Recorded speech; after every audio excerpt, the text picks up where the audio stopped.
प्रशासन जो है किसी भी हद तक जा सकता है। जाहिर सी बात है, बिहार सरकार उनके नियंत्रण में है, बिहार पुलिस जेल प्रशासन उनके नियंत्रण में है। और नीतीश जी कुछ साल पहले एक सभा हुई थी बगल के मिलर हाई स्कूल में, तो नीतीश कुमार जी ने बोला था हमारे मित्र हैं, हमारे साथी रहे हैं, उनके लिए हर एक संभव मदद करने का वो प्रयास करेंगे। हम तो बार बार कह रहे हैं कि भाई ऐसा कोई सगा नहीं जिसको नीतीश जी ने ठगा। अपने साथी सहयोगी चुनाव का जब हार रहे हैं, डर लगा हुआ है, तो आनंद मोहन जी जेल में, हालांकि सजा उनकी पूरी हो गई है, फिर भी जो है उनको छोड़ा नहीं जा रहा और लगातार जो है उनके ऊपर जुर्म ढाए जा रहे हैं, छापे मारे जा रहे हैं। चेतन जी उन्हीं के पुत्र हैं, शिवहर से चुनाव जीते हैं, जनता का आशीर्वाद मिला है और रेड मारा गया, यानी डराने के धमकाने की। अरे भाई, आप किस पे सवाल उठा रहे हैं? जेल में मोबाइल आएगा कौन दोषी?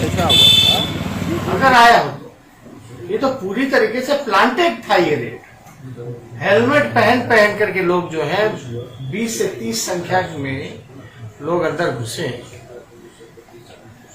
अगर आता भी है मोबाइल तो प्रशासन की जिम्मेवारी। कैसे आप अपने ही सरकार पे जो है प्रश्न उठा रहे हैं। और लगातार ये चुनाव को देखते हुए ये रेड हुआ है, तो नीतीश जी की फितरत है कि चुनाव जीतने के लिए साड़ी भी बंटवाएंगे, पैसे भी बंटवाएंगे, शराब भी बंटवाएंगे, प्रशासन का दुरुपयोग भी करेंगे। और अभी हमको सूचना मिली है आनंद मोहन जी क्या तो रेड पड़ा जबरदस्ती का, वो अनशन पे बैठे हुए। और दूसरी तरफ हमको सूचना ये मिल रही है कुशेश्वर स्थान में कि गरीब मतदाताएं हैं या हमारे पार्टी के जो वर्कर्स हैं, उनके घर में जो है पुलिस को भेजा जा रहा है। यानी एक तरह से भय का वातावरण जो है वो पैदा करने की कोशिश की जा रही है। हालांकि कोई बात नहीं, जनता जो है लड़ाई के मूड में है और हमने पहले ही कहा था ये जनता बनाम सरकार की लड़ाई हो गई है। और ये लड़ाई जो है लालटेन और तीर की नहीं रही, ये जनता बनाम सरकार के बीच है और इस का परिणाम होगा इस चुनाव का कि जनता की जीत होगी। सर, आपने बेरोजगारी रैली की बात की। एक दिन पहले एनसीआरबी का डाटा आया है, प्रतिदिन 42 बेरोजगार आत्महत्या कर रहे हैं। साल भर का आंकड़ा 15,000। सरकार इस पे नजर नहीं दे रही है। रोड की यात्रा पर प्रधानमंत्री जी एनसीआरबी का जो क्राइम से रिलेटेड होता है, आप अगर देखें बेरोजगारी दर जो है, पिछले बार भी हम लोग जो बोले थे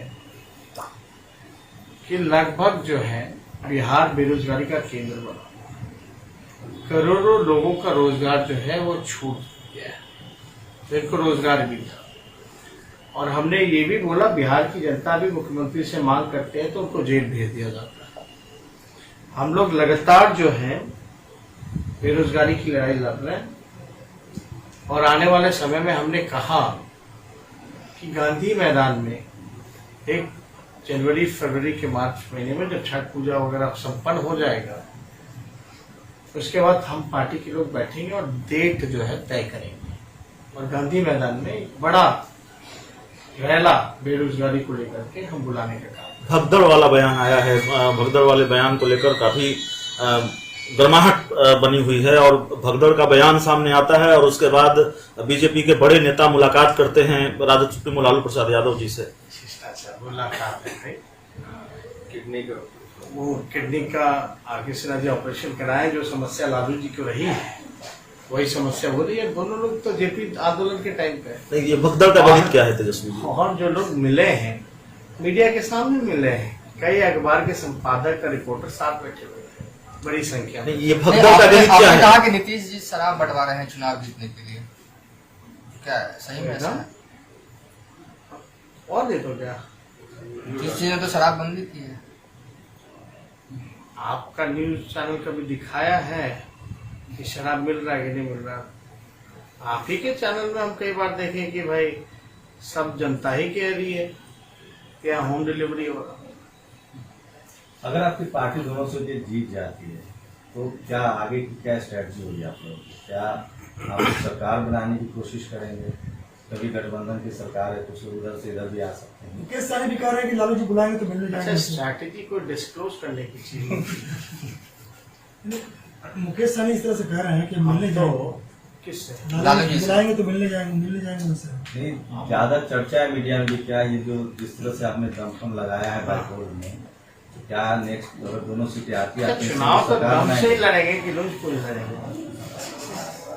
हम तो बड़े मजबूती के साथ भाई कुशेश्वर स्थान में लगातार हमारे सहयोगी लड़ते रहे। इस बार लगा कि नहीं, काम नहीं चलेगा, हमको बीजेपी को हराना है और जेडीयू के कैंडिडेट को हराना है। और लोगों की मांग थी, डिमांड था कि वहां से लालटेन चाहिए।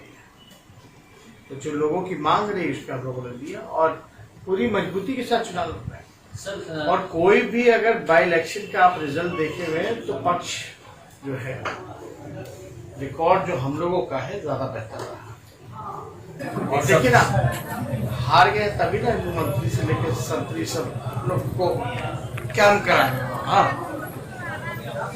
सर खाद लेने के लाइन में कई किसानों की कल जान चली गई, प्रदेश की घटना है। तो किसानों की स्थिति बार बहुत बोल रहे से यूरिया नहीं मिल रहा, खाद इतना महंगा हो और गया। सर कि जो किसान को जो रौंदा गया, उसके साथ अमित शाह जी कल लखनऊ में रैली भी किए हैं। अब इससे ज्यादा क्या हो सकता है? ये क्या दर्शाता है? इसको क्या शब्द दीजिएगा? ये गरीबों की सरकार है, ये किसानों की सरकार है, ये मजदूरों की सरकार है। विश्वास के साथ, भरोसे के साथ ना बैठाया था भाजपा के लोगों को। इसलिए वोट दिया था कि किसानों को कुछ लो, इसलिए वोट दिया था कि महंगाई करो, बेरोजगारी करो, अर्थव्यवस्था चौपट करो, पड़ोसियों से रिश्ता बिगाड़ो, देश की संपत्ति को बेचो। इसलिए समझौता किया था, क्या वोट दिया था। क्या हुआ नोटबंदी भाई? सारा काला मनी निकल जाएगा। चिप लगाओ, नोट मिलेगा, चिप लगाओ, ट्रैक करके हो जाएगा। यशवी जी सारे जो लोग हैं, जितना लोग देश के खजाने को लूटा है, सबको पकड़ेंगे। उसके बाद से आंकड़ा निकालें कितने बड़े बड़े लोग जो हैं भाग गए हैं, कौन भगाया है, कौन सहयोग किया है। जीएसटी से फायदा हो रहा है छोटे मोटे व्यवसायियों को। रात में दिवाली जैसा उद्घाटन किया गया था, स्कीम का लागू किया गया था। आप बताइए कौन सा स्कीम उज्ज्वला कह रहे हैं आप? सिलेंडर गैस कौन खरीदेगा 1100 रुपए में? कहाँ से बढ़वाएगा? महंगाई इतनी ज्यादा है। तो वोट किस लिए दिया गया? और यूपी का तो अलग ही है मामला। मुख्यमंत्री ही उसी प्रगति के हैं, तो अब क्या उम्मीद कर सकते हैं वहां से? और तो हम ज्यादा कुछ नहीं कहना चाहते। जिनके साथ भी रैली हो रही होगी, है ना, उनका क्या बैकग्राउंड रहा है? जिनके रैली में वो शामिल हुए हैं या साथ में कर रहे, नाम नहीं लेना, बैकग्राउंड क्या है? मुकेश सहनी ने इस तरह से बयान दिया कि लालू जी बुलाएंगे तो मिलने जाएंगे। यूपी में चुनाव लड़ रहे हैं, बीजेपी के खिलाफ ही चुनाव लड़ रहे हैं। हम तो देखे नहीं है उनका बयान। उनका बयान भी हमको समझ में नहीं है और हमको लगता है उनको खुद को भी नहीं समझ में आता। पहले खुद समझ ले तो दूसरों को समझा।